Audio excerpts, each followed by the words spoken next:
drunk the water of life.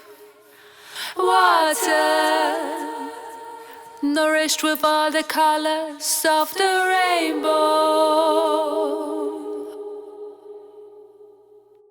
Glistening water, dark blue water, bright green water, melted white gold.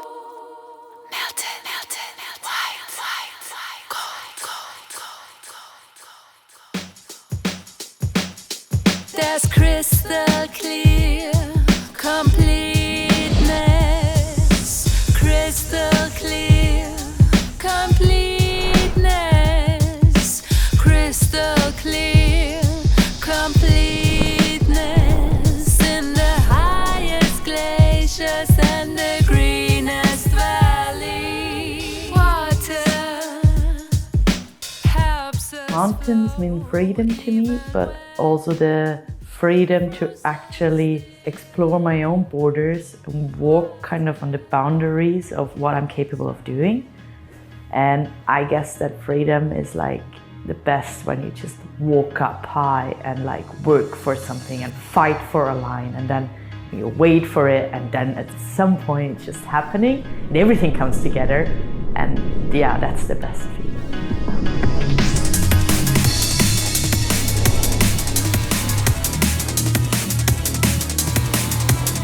The mountains mean a lot to me. You can relax, you can go crazy, you can go adventurous, and yeah, but it's like a big playground. And I grew up around mountains. My dad took me out to the mountains when I was young, and it opened up that way into nature for me. Like now I'm interested in nature in many ways, but the mountains were the door and snowboarding the tool to go inside a nature-focused life.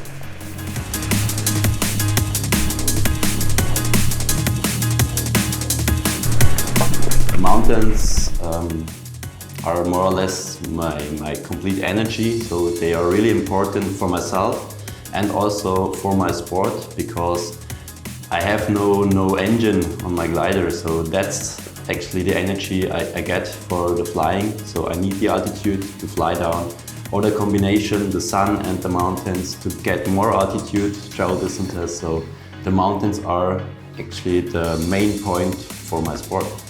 And they gave me almost everything. And I got really addicted to the mountains. It's quite simple, it's just I love to fly, so that's the main thing.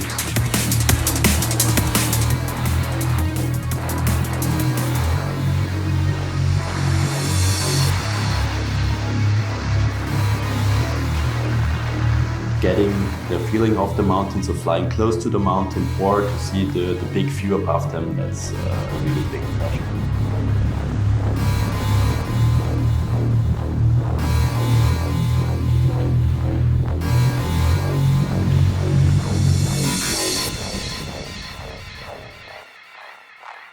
Mountains mean freedom to me, being able to move around on my snowboard and do whatever I want to do, really.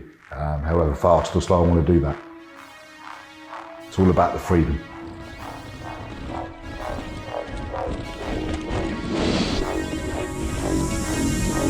It's a good way of making you feel really small, and putting you in your place.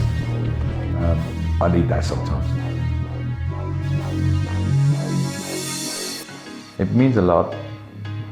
Safe place to be.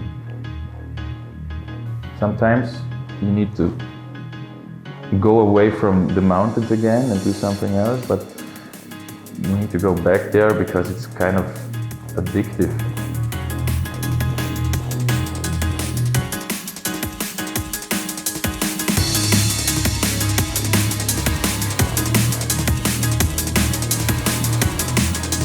I think the biggest danger in our sport is for sure the weather, the mountains itself. But on the other hand, your mental thing. So if you get too much self-confidence, if you don't see any danger anymore, can be really dangerous for your life. And yeah, we are still flying, so if you crash there, it's sometimes a little bit with bigger problems afterwards.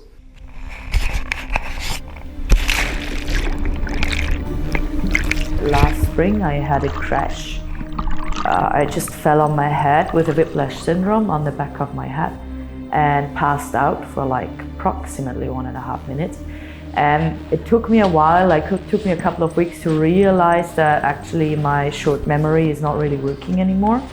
That I just changed a lot as a human in a sense because I couldn't sleep, but also my perception, like my senses work a bit different. So I couldn't be exposed to louder music, to multiple inputs, to groups of people and stuff. And I mean, there's still some things have changed. Like my head has changed, my mind has changed, and how I see and perceive things.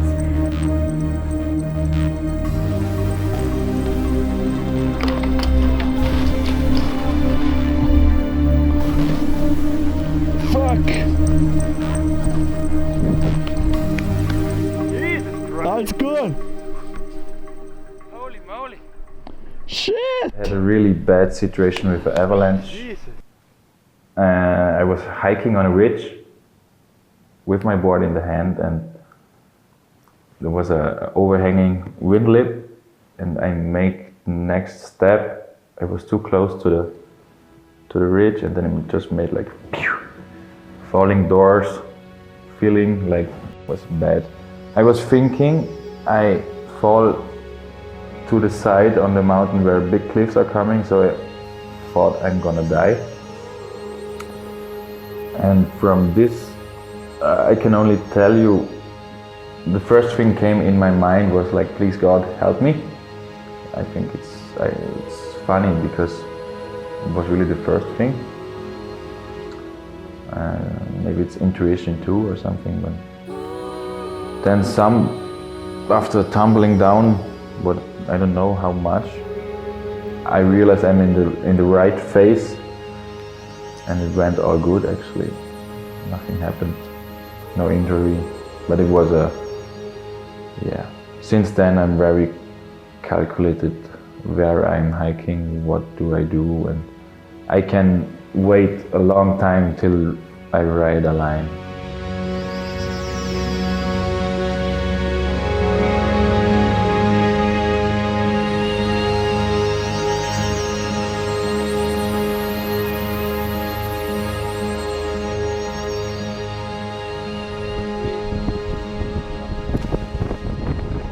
Fear is, I think, really important. So if you misjudge fear, or if you try to really overcome it, you can get in really big troubles. So actually, fear helped me to go maybe a bit slower, and the other way a little bit safer. The bad thing was the mental preparation, and it's like in every sport, you need to get in the flow.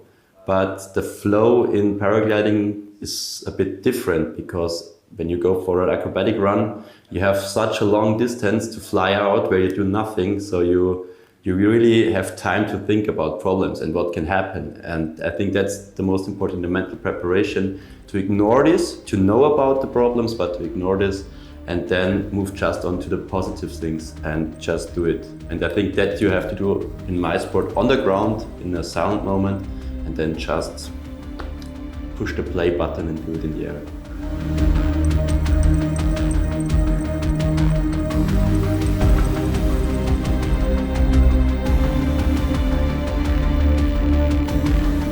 That overcoming of fear has a lot to do with accepting that change is not bad, it's just different.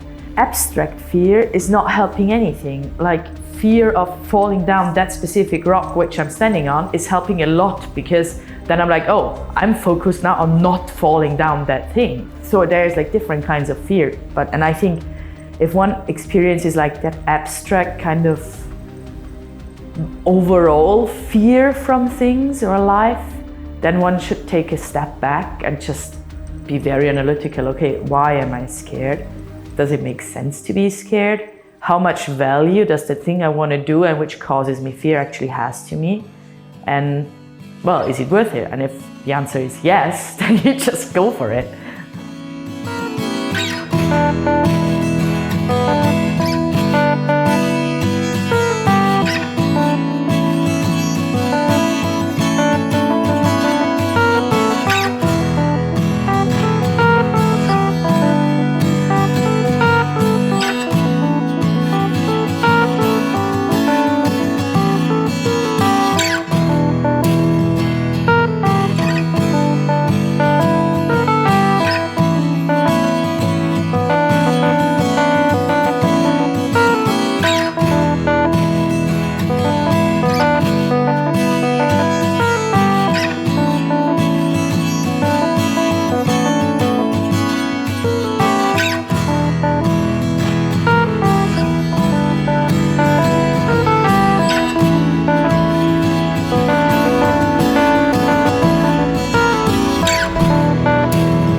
I'm getting good at knowing what I don't want in my life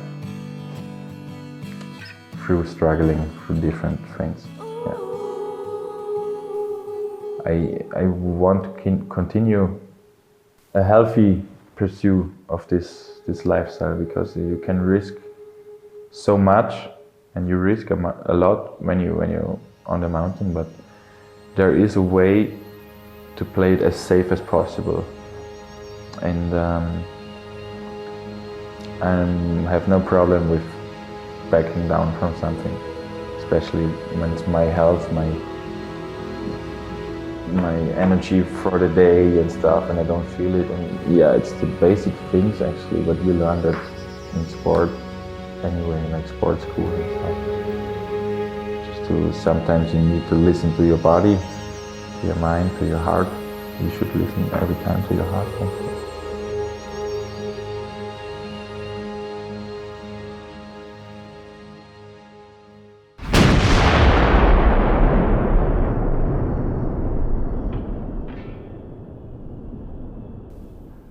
So after the bomb went off, I remember looking down at Geordie, my mate. He was dead. He'd lost his lungs, his heart, his throat and his jaw. I then looked down at myself and realised I'd lost my right leg, it was still slightly attached. Left leg was gone completely. 2 fingers on my right hand were gone, and I've got quite a serious injury to my right arm. I thought to myself, what the fuck am I going to do now? I'm going to die, and it's going to hurt a lot. I finally ended up in hospital, and that's where I spent the next 18 months. I finally discharged, I medically discharged from the army, and I ended up just traveling the world, which is why I joined the army in the first place. I ended up traveling the world. I went to lots of places that I'd been to before, and I went to places I'd never been before, but all of them in a wheelchair. And I was out on a slope one day in Italy. I was on my own.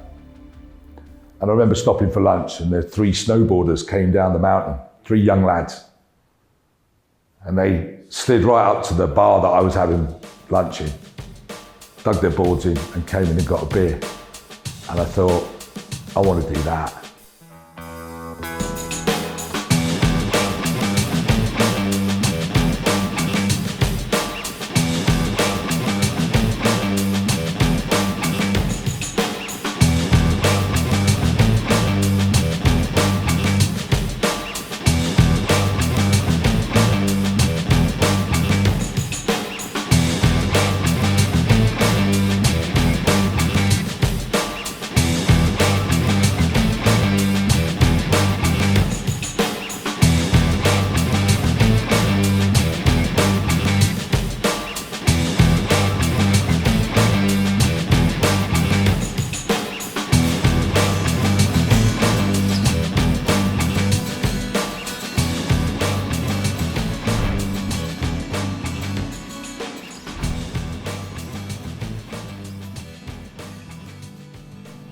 There's a young girl called Ellie.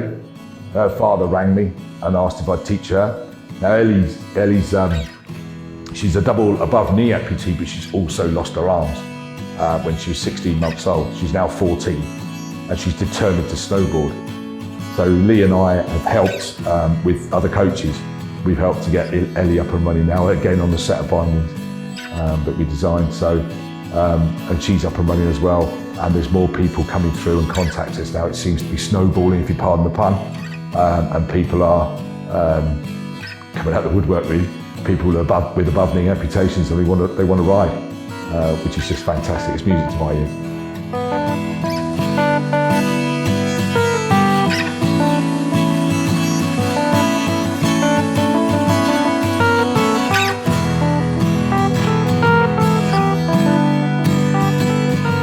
Kind of expected from the, how do you say, society.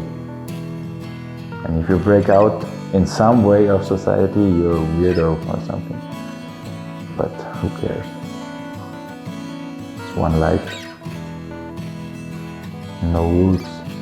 Only the ones you already know inside here. Very simple in this way.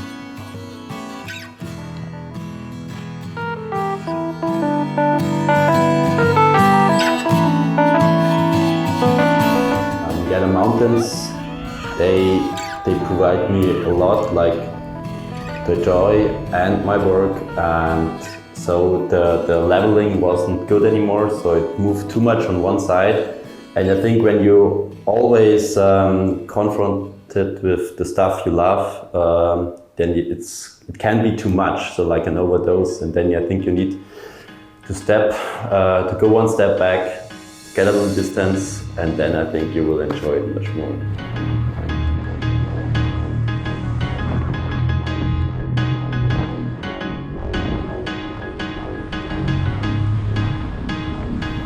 When I'm up there, I'm just so much in the moment, enjoying it so much that I want to like get that feeling over and over and over again. Sometimes I feel like I've already lived 1,000 lives, that my body has saved 1,000 stories, 1,000 stories to be told. Stories of the darkest shadows, stories of the brightest lights. I have watched the sun descend, but I've seen her rise again. So teaching other people and inspiring other people to get out on the mountain, both disabled and able-bodied people, has become a bit of a mission for me now. I want people to come out to the mountains. I want people to come out and see some of the beauty that I see, to experience the enormity, as I said before, the enormity of the mountains, to get that feeling of being really small. Anyone can do this, anyone. There are people out there with all sorts of disabilities and reasons why perhaps they shouldn't be on the mountains. But you'll never know unless you come out and try it. In those valleys, I have drunk the water of life. Water nourished with all the colors of the rainbow. Glistening water, dark blue water, bright green water, melted white gold. Melted white gold.